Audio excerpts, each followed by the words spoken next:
This really is a treasure trove. So this is hundreds of thousands of years old. What do you think eventually wiped them out? Well, this is it. This is the place, because this is where the earliest human remains in the entire world were discovered. It's been really difficult to find it. It's taken us 4 hours to walk here, and we've been a circuitous route through the bush. And it seems really strange that there's nothing to mark it, because this is such an important place in our story. And it's as close as I can get to where we all began.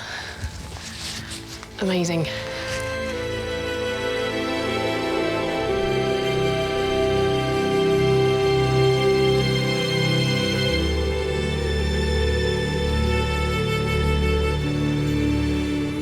And this is what the archaeologists discovered. This is a cast of the skull that was found here and which was dated to 195,000 years ago. I think, considering it's so old, it's remarkably complete. OK, the fragile face bones are missing, but most of the brain case is here. We can see the size of the brain, and we can see this very characteristic forehead.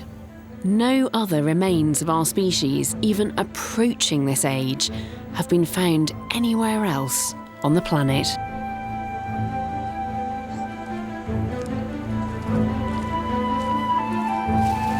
This is as near as we can get to the origin of our species.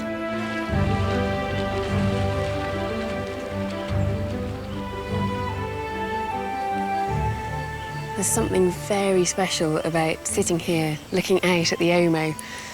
I could be on the banks of any African river, apart from the fact we know that this landscape has been home to humans, people like you and me, for nearly 200,000 years.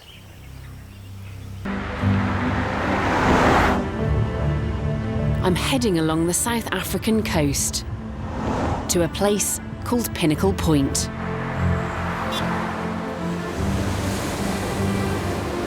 Today, it's a playground for the rich.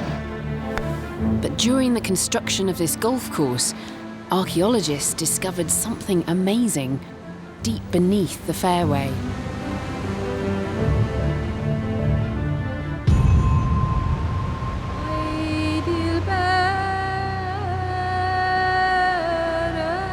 This could be the oldest known dwelling of our species anywhere in the world.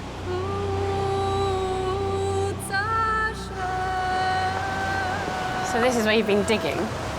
This is the oldest part of the cave. What are the dates here then as we go down through these layers? These layers date from 130 to 167,000 years ago. It's just so incredibly ancient. It's amazing. Did you know how important what you were excavating really was? Not until we got those dates. But yeah, amazing, stunning.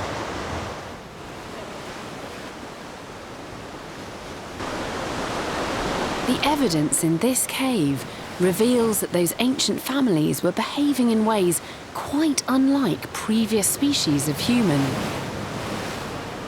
Well, Kyle, that's not from this cave, is it? Because I recognise this. This is a hand axe, isn't it?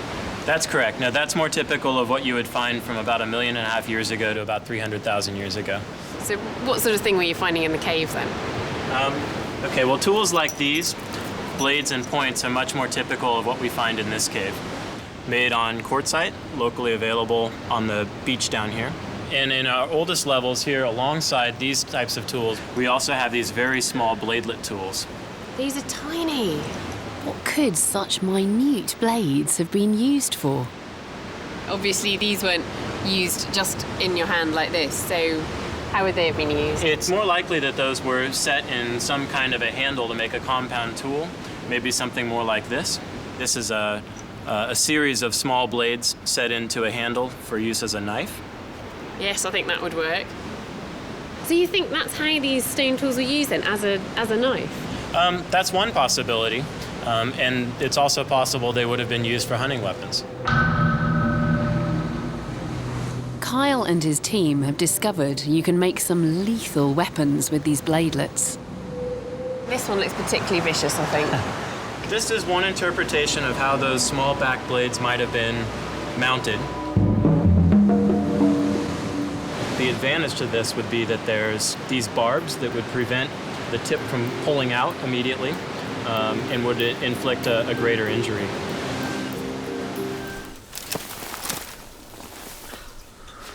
Well, I'm going to be spending the night out here in the bush, presumably something our ancestors did all the time, but years of living in civilization have softened me. I've got a big torch here so that if anything comes by I can get a better look at it in the dark. And I've got this little camera so I can make a video diary throughout the night and talk about what comes along. I'm doing this for real. I'm going to be out here all night and I really am quite scared.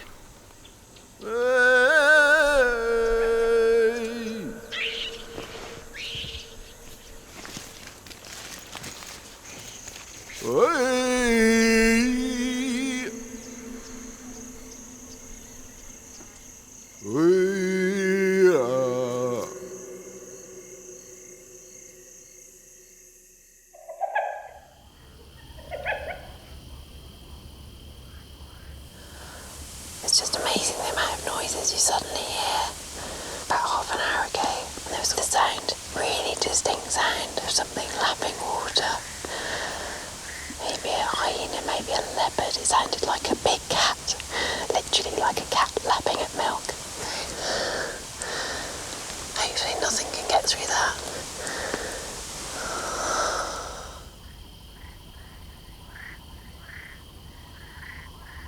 Suddenly feel really vulnerable as an animal which is designed to be out in the daylight.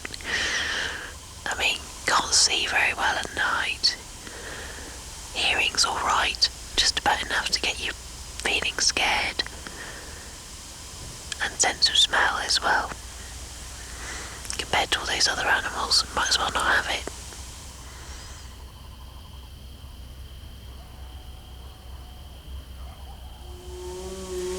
Did you hear that? I'm scared now.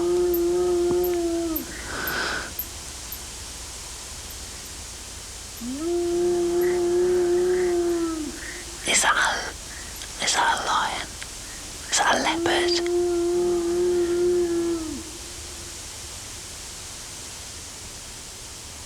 Is that a hyena?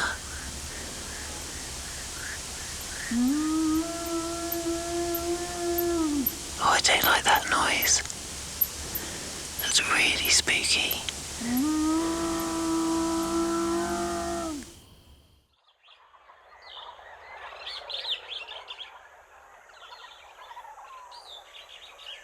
That's got to be one of the most frightening nights of my life. I did get some sleep, but then I got woken up by these horrendous noises. Sometimes it was hyenas, and then there was something that sounded like a standoff between a hyena and a leopard or something. I don't know what it was. Awful noises. Really, really scary.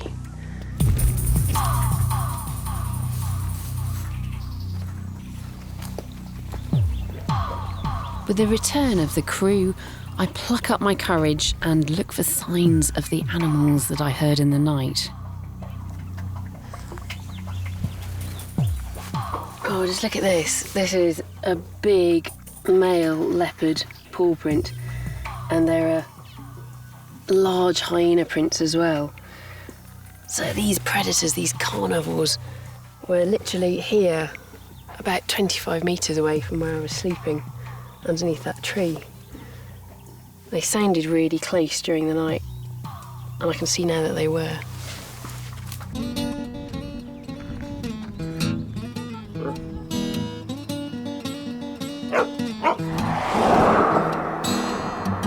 So it looks as if small groups of men, women and children made that first push into America about 13,500 years ago.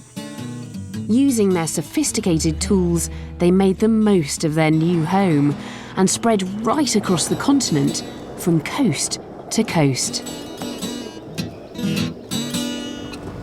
Until recently, this was the version of American prehistory that most experts agreed on. But a new discovery here in Texas is threatening to rewrite the entire story.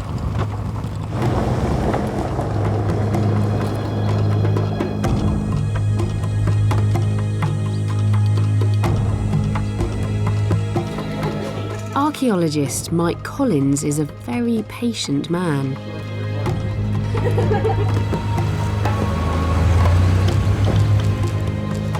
For 15 years, he's been digging away in this small field near Austin.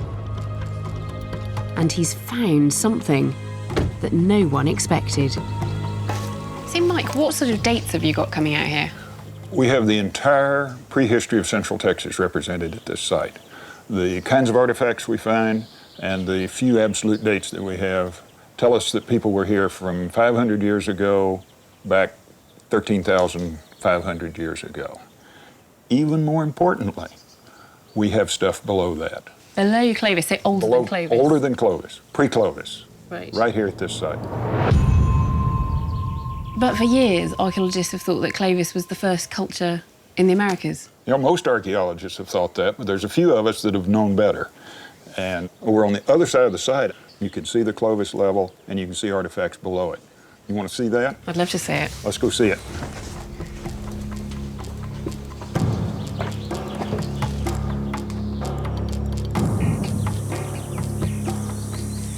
Mike, this is an incredibly deep test pit. Yes, it's a deep test pit, and we're really interested in this part of it right here.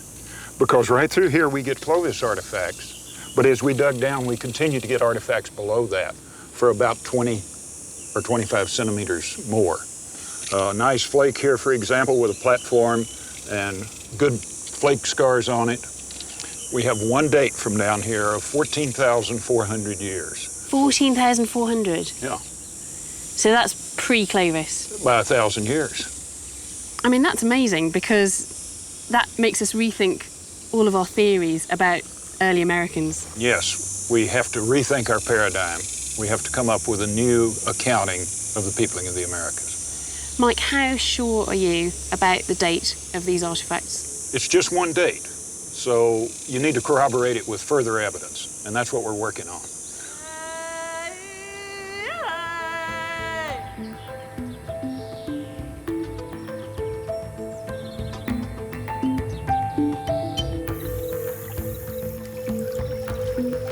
Now, we can only draw tentative conclusions from the evidence emerging here, but our grand theory about how humans first got into North America is starting to look decidedly dodgy. Because if there really were people living here at Gault as early as Mike says there were, then there must have been another route into the Americas, because the ice-free corridor wasn't open yet. But what I need is more proof. And if the claims coming out of South America are to be believed, then they may have even earlier and more compelling evidence than I've seen here in Texas. The finds from Monte Verde are nothing short of miraculous.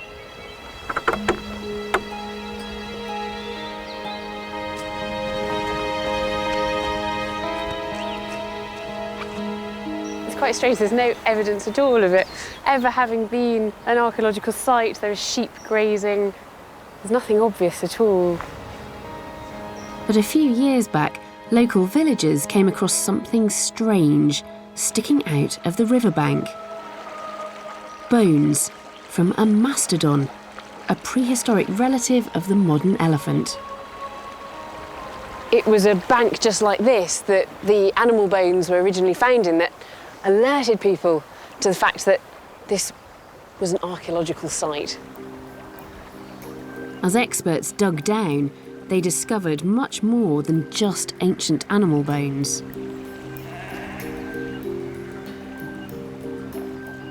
Layer by layer, the remains of an entire human settlement emerged.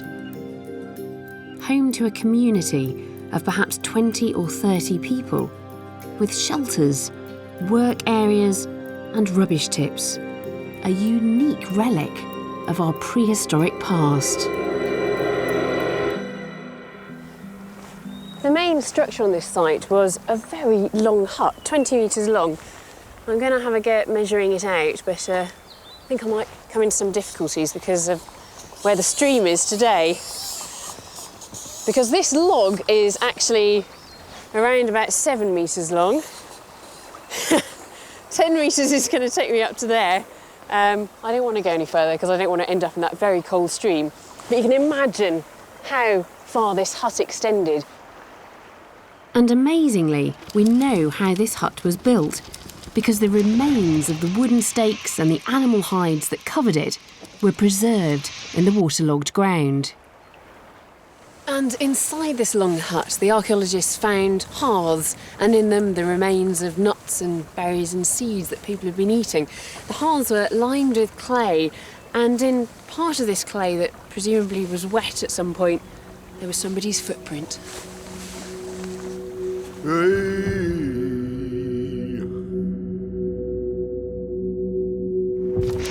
About 30 metres away was the strange outline of what was perhaps another, much smaller hut. Outside it there were butchered mastodon bones, but inside it there were some very intriguing finds indeed. Some plant remains, a few of them seaweeds, that are still used by the Mapuche Indians today as medicines. Incredibly, the team even discovered the remains of potato skins. It's the first evidence anywhere in the world of humans eating potatoes. It's amazing to have this degree of preservation on an archaeological site. This really is a treasure trove.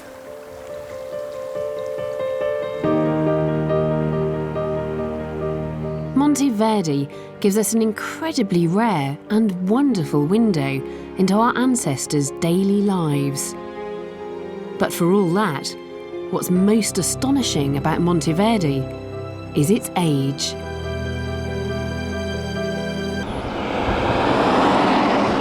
But that's nothing compared with the ice-free corridor 13,500 years ago.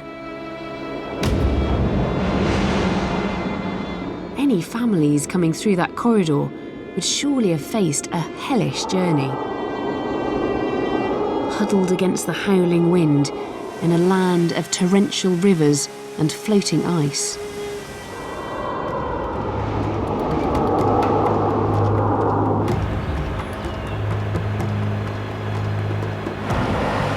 So did anyone try? And if so, did they make it? The answers to all these questions lie in that direction.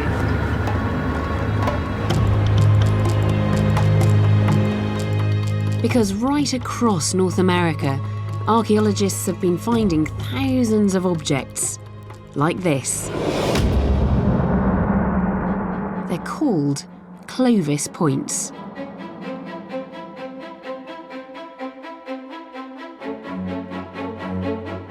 And they date from just a few hundred years after the corridor in the ice appeared. So this could have been the way in. But what kind of a world would these pioneers find on the other side of the ice?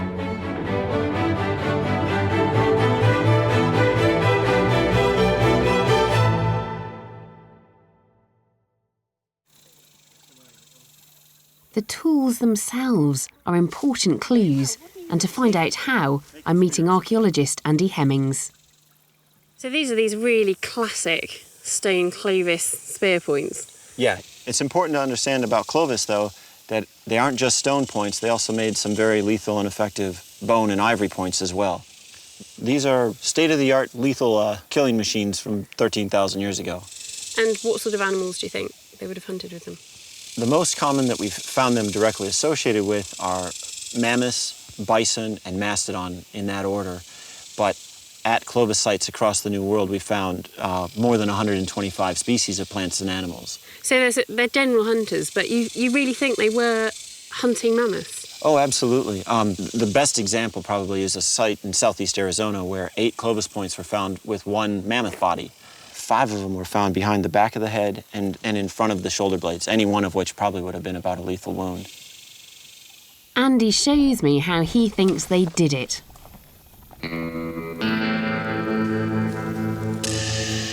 Andy, that doesn't look much like a mammoth to me. There's no animal in the Pleistocene that had a hide that tough. And if we can poke a hole in that, if you can poke a hole in that, we could have eaten anything, just like the Clovis people did. Right, so I've got my spear through it. Let's see what you can do. A glancing blow, you've slowed him. Got his feet. Try again. Ooh, scratched it. Do you want to show me how it's done, Andy? I'll give it a try. Oh my God. Well, that's made a hell of a dent in this metal door. I hit it pretty cleanly, and you can see I just destroyed the end of my spear. It would have stuck in the hide of a mammoth or a mastodon. Yeah. The mammoth and mastodon, 2 of the mighty animals roaming this vast landscape.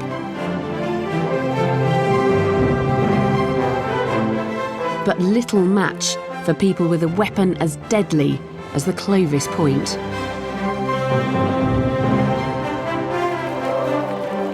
Some think that these pioneers of the new frontier plunged into an orgy of slaughter, wiping out Ice Age animals like the mammoth.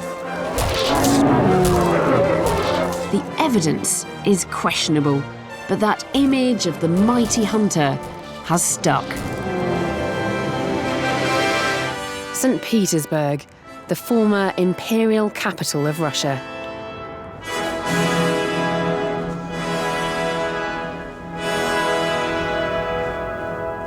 The Hermitage is one of the world's greatest museums, home to some of the most celebrated works of art.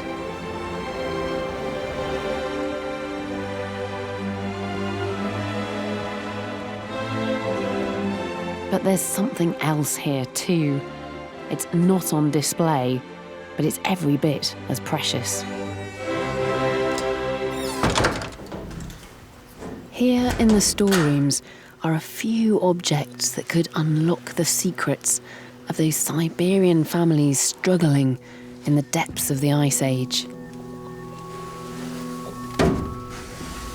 What is really striking about these objects from the height of the last Ice Age is that they're found in just a few places in the south of Siberia, which is interesting because it suggests that as the climate worsened, these prehistoric people retreated into refuges where it still would have been very cold, but they would have been just able to survive. People vanished from the frozen wastes of northern Siberia. To the south, one of the refuges they gathered in is now called Monte. So can the few remains found here tell us anything about what happened? Just look at these tiny blades from the Ice Age. They are unusually small, and the archaeologists think this is because the appalling cold made it difficult to reach the quarries. So the stone itself was such a precious resource that they were using it to its utmost, getting as many blades as they could out of it. So the blades themselves got smaller and smaller. And something extraordinary was happening during this period. In spite of that struggle for survival, there was a blossoming of art. Now, we may never know the meaning of this beautiful pair of swans to the people that made them, but archaeologists have suggested that they might be hunting charms, that when the first swans flew, the first deer would appear, and it was the beginning of the spring hunting season. And how they must have longed for spring.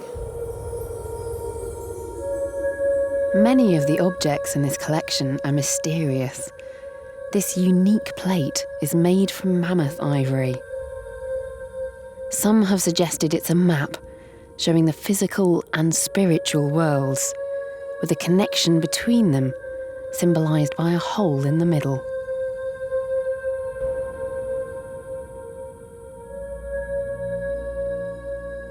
These precious bone figurines are amongst the earliest depictions of people wearing fur. further proof that plenty of these Asian pioneers could sew clothes by this time.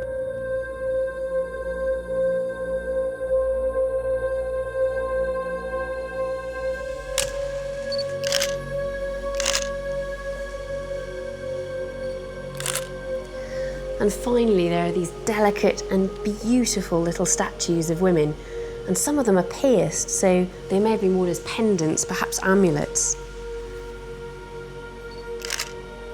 It's possible that they're fertility symbols, really underlining the importance and difficulty of producing children during such harsh conditions. And in fact, some archaeologists see this entire, very beautiful collection as a cry to the spirits in a time of stress and struggle. Finally, I'm allowed in to see the plaster casts of the Homo erectus skulls from the lower cave. And Professor Wu has a surprise waiting. Well, you see, this is the original specimen. That's the original? Yes, original. As you know, most of the original specimens lost during the war. I didn't know any of it had survived. Yeah, after the war, we have done some new excavation, Right. and got some new specimens. Can I hold it? Yes, yes. I honestly thought all the specimens had been lost, but this is an actual fossil of Homo erectus in China. It was found in 1966. So this is hundreds of thousands of years old, isn't it? So this is another piece. It's just amazing for me to be holding in my hand this actual fossil, which is hundreds of thousands of years old. I honestly thought all I would see is casts, is reconstructions, and this is the actual and now fossil. you hold the original one. That's amazing.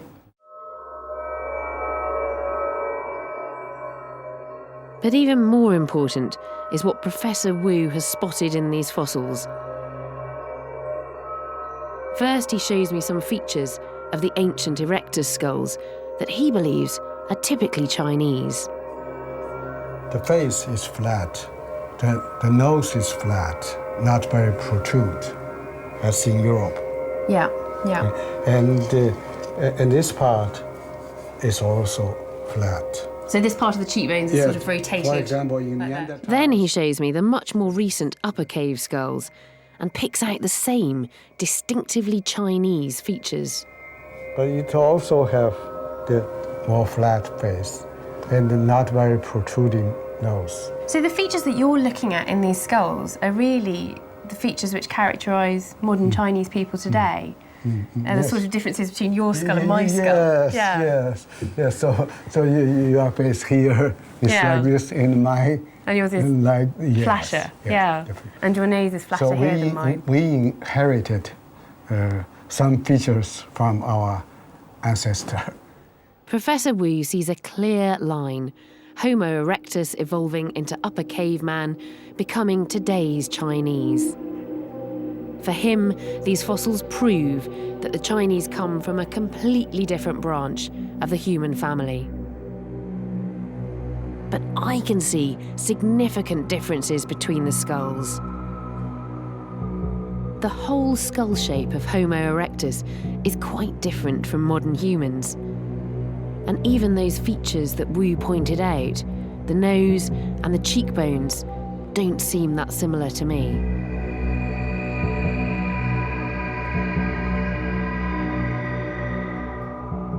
Professor B, you spent a lifetime studying these skulls, and I'm a complete novice in comparison. But I look at this modern skull here, this 30,000-year-old skull from Zhoukou, and this looks quite similar to me to other skulls from Europe at the same time. So I don't think it doesn't look Chinese to me. No, but the profile in Europe is different. Quite subtle though, isn't it?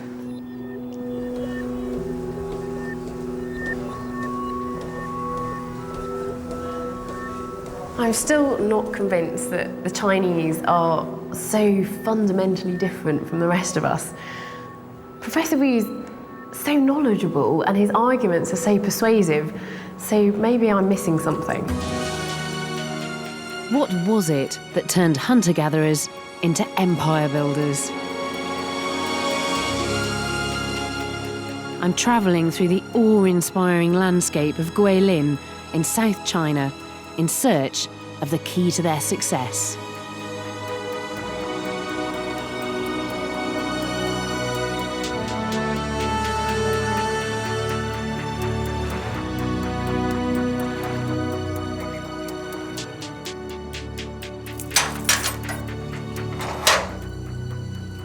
This is the Zhangpian Cave. Excavations here tell us it was once lived in by hunter-gatherers. And in 2001, a wonderful discovery was made.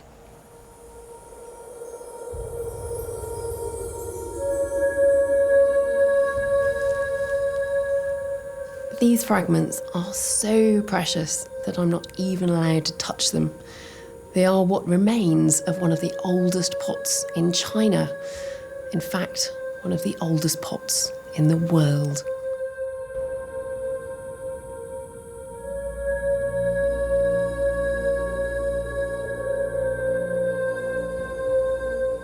So who made this pot? Well, the people living in this cave so many thousands of years ago would have been nomadic hunter-gatherers, still living an ancient lifestyle in many ways. But those insignificant-looking, crude pieces of pot mark a great technological leap forward. So prehistoric pottery's also been found in this cave? Pots are something we take for granted. But for those ancient hunter-gatherers, pottery was part of a completely new way of life. So how did they do it? I'm meeting a team of experimental archaeologists who think they might have the answer. The first breakthrough must have been finding out how to stop the pots cracking when they were fired, tempering them by mixing calcite rock with the clay. And they even have an idea how the pots might have been shaped thousands of years before the invention of the potter's wheel. This is very clever. They've dug a pit here to basically give us the form of the pot, almost like a mould. And then we're pressing this clay in little slabs down into the preformed pit. Transforming clay into hard pottery requires firing at a high temperature. Today, this is done at 1,000 degrees Celsius in a kiln, way beyond the capabilities of those hunter-gatherers.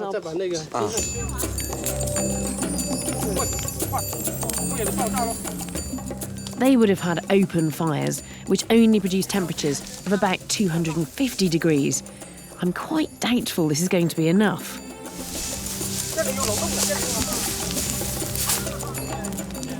So how's our pot? Ooh, I think that's it. I think that's our pot there, and it looks okay.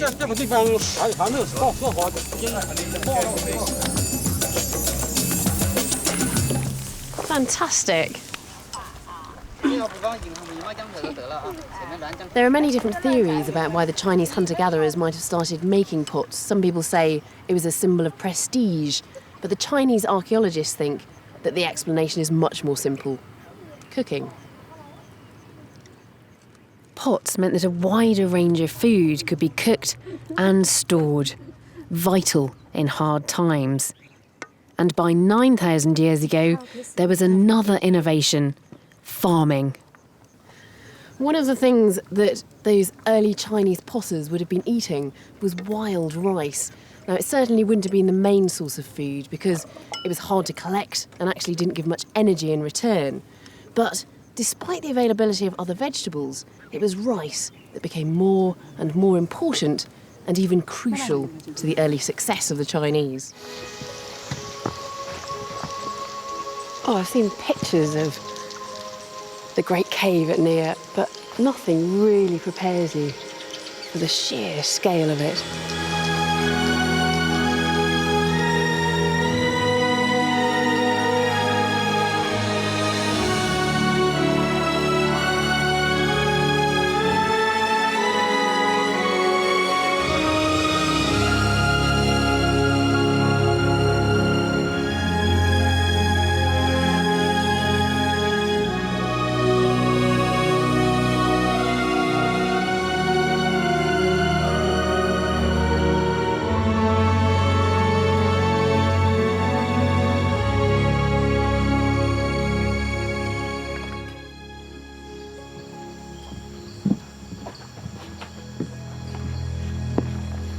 This part of the excavation was known as Hell Trench, and stepping down into it, it's easy to see why, because it's suddenly very hot and humid, but all the hard work and the discomfort paid off because the archaeologists found something that was quite phenomenal. It's a human skull. It was in many pieces when it was first found, which had been carefully fitted back together like a jigsaw. And this is the top of the skull. It's unmistakably a modern human. It has a high, domed forehead. The skull has been dated to nearly 40,000 years old. The oldest confirmed remains of our species in Southeast Asia. But Nia Cave also offers us a clue as to how these people survived in the challenging environment of the rainforest.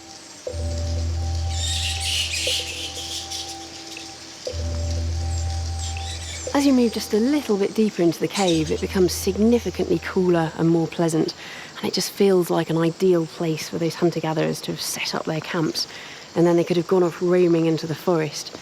The archaeological evidence shows that they were bringing back a huge range of different foods to eat, from monkeys and pigs and lizards to shellfish, yams and sago palm. Compared with other species, we're incredibly adaptable. To survive, we humans will eat just about anything. And as if to make exactly that point, in another corner of the cave, something really unusual is going on. I've arrived at harvesting time for the ingredient used in the Chinese delicacy bird's nest soup. It's made from the nests of rare swiftlets, and today these men are attempting a death-defying feat to gather them. I mean, this is human ingenuity, isn't it?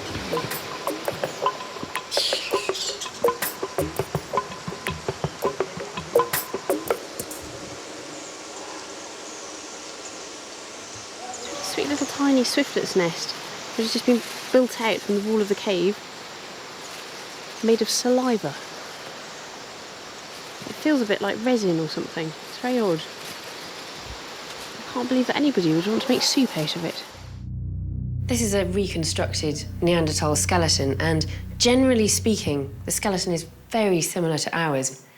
Having said that, there are definite differences. The shape of all the bones is subtly different, and anywhere that muscles attach on this skeleton is much more prominent than it would be in a modern human. So this would have been a person who is much more heavily muscled, generally much more rugged looking than us today. They would have been formidable competitors.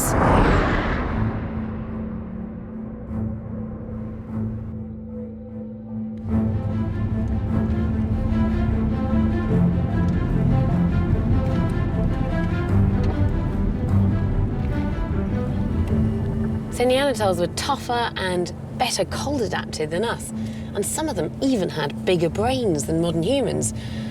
On the face of it then, it seems quite surprising that our species lasted very long at all. So how did we overcome the Neanderthals? Maybe our tools and weapons were just better than theirs. Well, for decades, that's exactly what the experts thought. But this idea hadn't been thoroughly tested until now.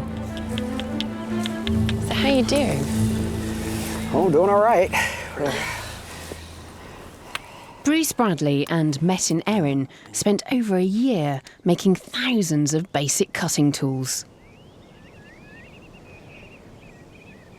So we've got these two tools. This one, a basic tool made by a Neanderthal, and this one, a basic tool made by a modern human at the same sort of period. Correct. Now, they're obviously very different looking. This one's long and thin, and this one is round. But are they different in terms of function, in terms of what they're used for? They were used for the same kind of tasks, mostly cutting tasks. So, for example, I mean, both are really sharp. If you want to use both of those to cut, some pretty thick leather here. This is a typical Neanderthal tool. Exactly. You can see that it just cuts through this really thick leather very easily. That is incredibly sharp. Look at that. Wow. And this is really tough leather. Effective, isn't it? So, That's brilliant. yeah. Now let's try the blade. Hold it very carefully. Yeah. This is, This is the sort of thing that was made by modern humans. Exactly. If anything, I would say that flake is a bit, I mean, that's cutting, but just, you know, just picking up the tool and using it immediately, I'd say the flake's actually a little bit easier to use. When we created thousands of tools, we found that the technology of the Neanderthals actually produced more cutting edge overall. It wasted less raw material, and you could produce more tools than the blade cores of modern Homo sapiens. Now, Martin, that's very new, isn't it? That's quite remarkable, because you're telling me that the Neanderthal technology is just as good, in fact, if not better, than the modern humans. I mean, that goes against everything that people have said for the last few decades. That's true, and it was a very exciting result. It's just one study on one aspect of toolmaking. But I still think it's important. This is fascinating, and it means that the long-standing theory about modern human technology being superior to Neanderthal stone tools just doesn't stand up. I'm in Gibraltar, a naval stronghold for centuries, and new evidence from these rocky shores suggests that thousands of years after they disappeared from the rest of Europe, the Neanderthals were clinging on here. When Neanderthals lived here, sea levels were up to 100 metres lower, so much of the evidence from that time could be underwater. Go forward now. A team of specialists is probing the ocean floor, looking for traces of the Gibraltar Neanderthals. We've come to a stop now because we are over the archaeological site. It's about 20 metres below the surface of the sea below us. Divers are all getting ready, and these are divers but also archaeologists, so they're going to be excavating the sea bottom in search of Neanderthals.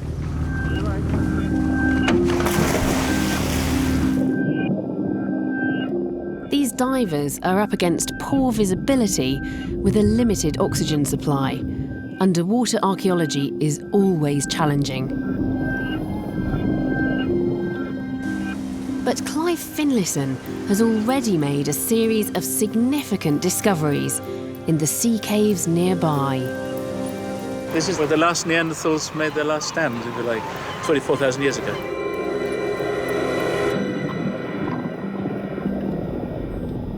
We get the feeling it was the nearest thing to Neanderthal city you're going to find anywhere. We've got fossils, stone tools, animals that have been butchering, all kinds of evidence, hearths, you know, Neanderthal barbecues, if you like. It's a very, very special site.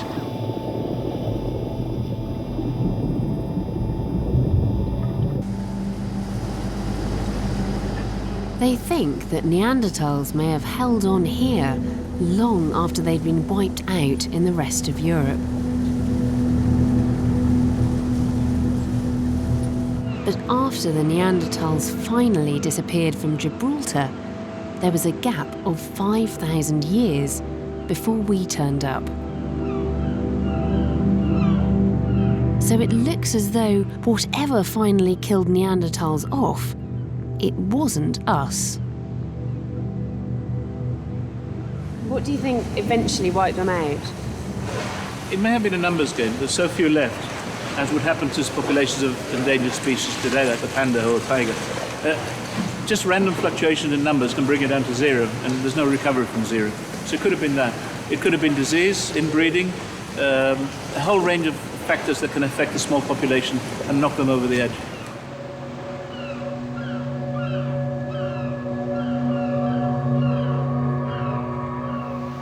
I find it very moving to think that one day the last Neanderthal might have been sitting here, staring out to sea, and perhaps waiting for their companions to return.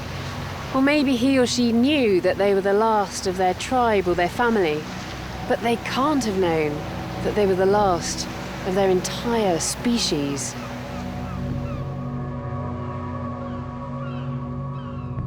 So that was the end of the Neanderthals. Or was it?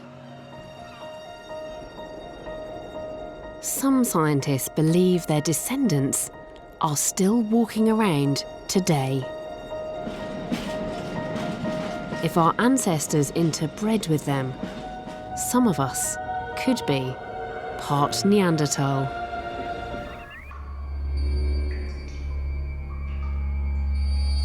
But they may not have survived at all had it not been for this. The rock shelters and caves that riddle the landscape. And deep underground, they left something that we still marvel at today.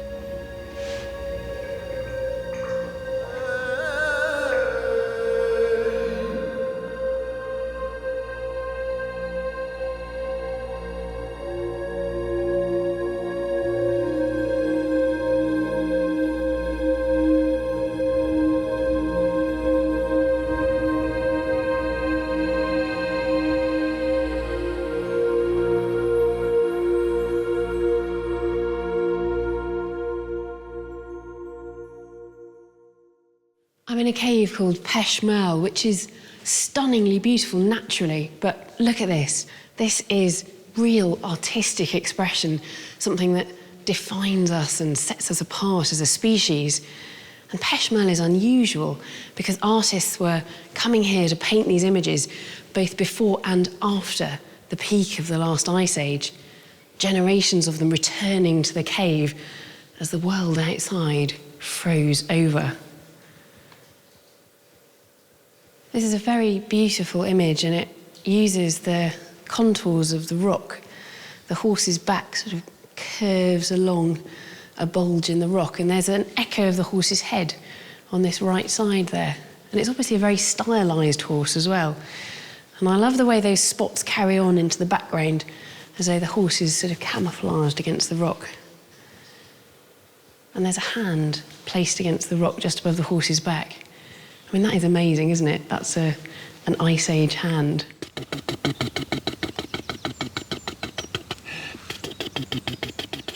Michel Leblanche has devoted his life to studying the art found in caves like Peshmerl.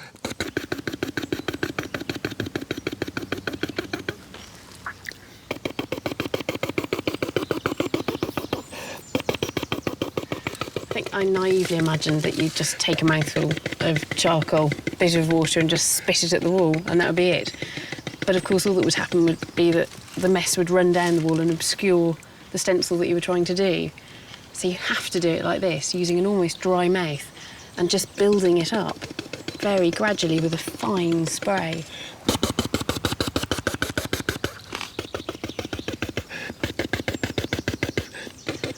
Monsieur Leblanche did a recreation of the horses at Peshmerl using this technique. It took him a whole week. Is it finished? Yes. It's finished? Yes, that's right. But what drove these people, struggling just to survive, to paint? The vast majority of these images seem to be animals. There don't seem to be many representations of humans. No, that's true. They are mainly animal figures. And for them, of course, animals were not only game, but also spirits, symbolic. So the animal figures are, in fact, symbolic figures. And going into Peshmerl, I mean, it's such a beautiful cave with all the stalactites hanging down. And yes. It does feel as though it was, I don't know, almost a temple. Yes, that's right. It is a natural temple, if you like. They are sacred sites. They are not painting just for fun. By painting a cave and having a sanctuary, it is a way for them to say, here is our sacred place. A painted cave is a symbolic of the whole tribe. Being bound together in this way may have helped our ancestors survive the kind of climate change that only haunts our imaginations today. The discovery was made by a young Aboriginal Australian. A young girl just stumbled across them and She invited this professor over and he had a look at it, and people started getting excited when they thinking it could be a really major find. So major that as soon as it was revealed, the site was buried again to protect it. It's still secret today. Yeah, and it remains secret forever and a day according to the elders. This site is very precious. It's our past, we're going to preserve and protect it for the future generations.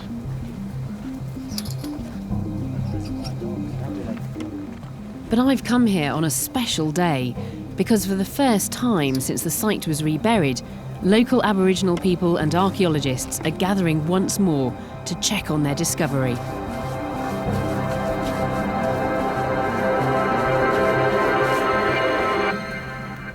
Over 500 human footprints.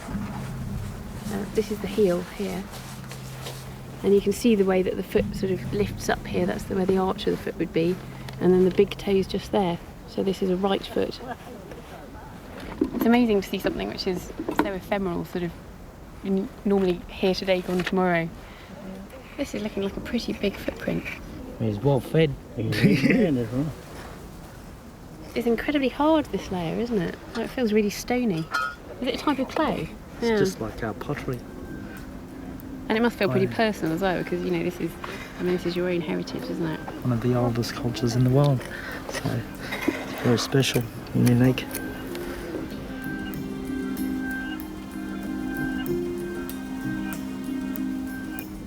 But who do the footprints belong to? Tanya Charles was here when they were found. Other people that was with us, they were saying they belong to the farmers that were here, and we're like, nah, they're ours. You fellas wear shoes, we don't. We didn't back then. We just knew in our hearts, we knew that they were ours. Scientists and Aboriginal trackers have interpreted the prints of men, women and children walking and running around the edges of what was once an ancient lake. The most bizarre track seems to have belonged to a one-legged man. Like, we sort of knew that he only had 1 foot, but we didn't want to believe it. Yeah. Because, you know, one-footed man way back in them times is like, oh, scary. And he was chasing a kangaroo, and on his first throw, he actually missed the kangaroo. Right. Yeah. On his second throw, he got him and dropped him down to one knee. How long ago did these people live?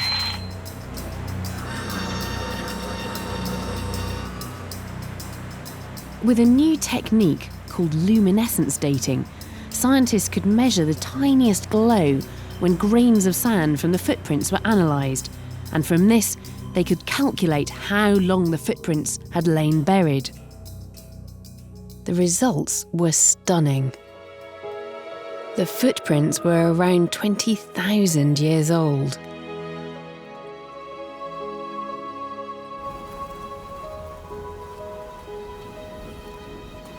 There's something really intimate about this, because it's just a moment in somebody's life when they walked across this landscape, and it just looks like it could be a footprint made yesterday, and yet it's about 20,000 years old.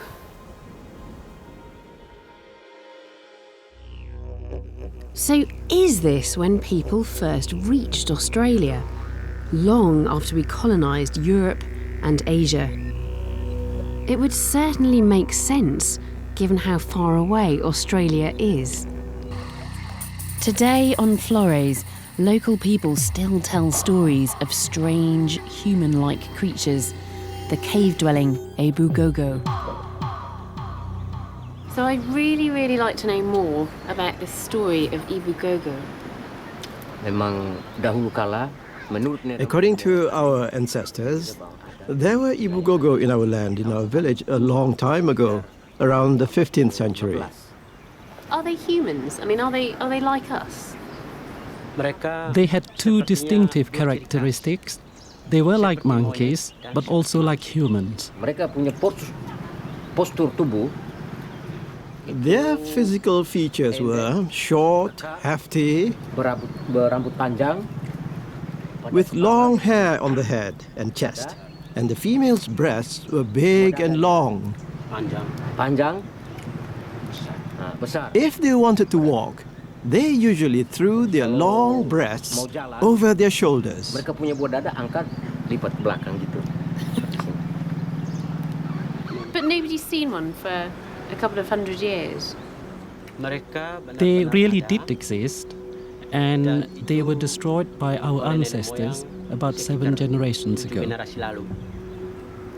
Yang memusnahkan gebu-gebu itu. There were 2 reasons for their elimination. Firstly, because they stole food, and secondly, because they kidnapped our children. This sounds like the sort of spooky myths you might hear anywhere. But believe it or not, this story may actually have some truth to it.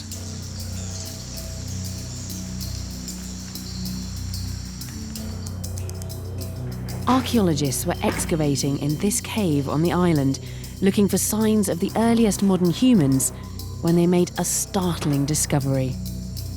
A small-bodied, small-brained creature, a type of human that nobody had ever seen before. It quickly became known as the hobbit. So this is the skeleton of this minute woman that the archaeologists found in the cave of Liangbour on the island of Flores. And she is just absolutely tiny. When she was standing at her full height, she would have reached to about 1 metre tall. She seems like an odd combination. Some bits look like us, but in miniature. Other parts look like more ancient human species. People still are unsure about exactly who she is. Most people believe that she is indeed a different species.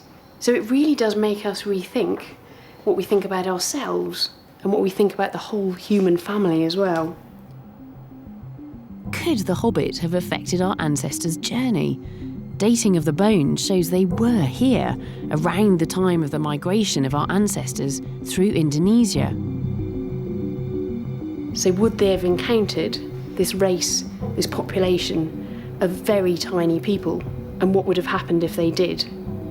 I don't know what they would have thought about Homo sapiens.